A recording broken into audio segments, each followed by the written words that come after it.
Thaddeus McCotter from the House Financial Services Committee, who is here to join us on this unbelievable and very eventful evening. Congressman, thank you so much for being here. Please update us on what the very latest are in the developments. I understand there was a meeting this afternoon. What can you tell us?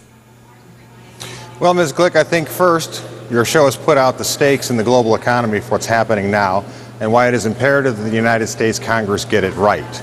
I think that what you're seeing in Congress, despite heated remarks by the Speaker regarding patriotism and others, is that we have to continue to keep our heads and show responsible progress towards the proper solution.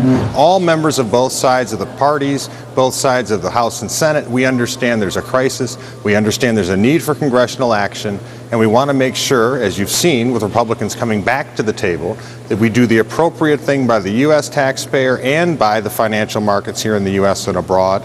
And as long as those talks are continuing, I think, and showing responsible progress, I think smart investors will wait to see what the U.S. government does, because it is going to do something, and we hope that it is pro-taxpayer and responsible and addresses the needs of the markets. Okay, Congressman, at this hour in the developments, define progress for me, because at last I heard there were 15 sticking points at a minimum. What kind of progress have you made?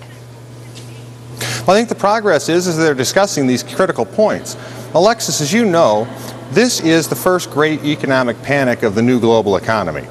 It is not lost upon members of the House and Senate the imperative to set the proper precedent so that we aren't just delaying a darker problem down the road. So as long as members are concerned and sitting at that table talking to each other and showing that they are willing to engage and willing to keep working around the clock until this issue is addressed and legislation comes out that can be voted into law, that is progress. And I think it is also important to remember that when you hear, again, people saying things outside, that is normal frustration of a very important legislative process. It shows that the parties are engaged. The Speaker Pelosi is engaged. Right. The House Republicans and Senate Republicans are engaged. So the fact that frustration overflows is evidence that they are earnestly addressing this issue in a critical fashion. All right, just quickly, Congressman, you know, you've said it's irresponsible to put a deadline on this deal.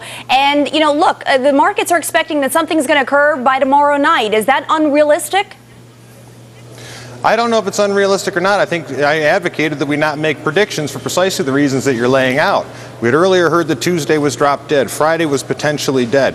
What people, responsible people, want to do is keep their heads, keep moving forward on legislation in a timely fashion that will address this crisis. The worst thing we can do to any investor is raise expectations of a deal that Congress will pass and either A, not meet our own artificial deadline, or B, fail to pass bad legislation. That is when trouble will occur.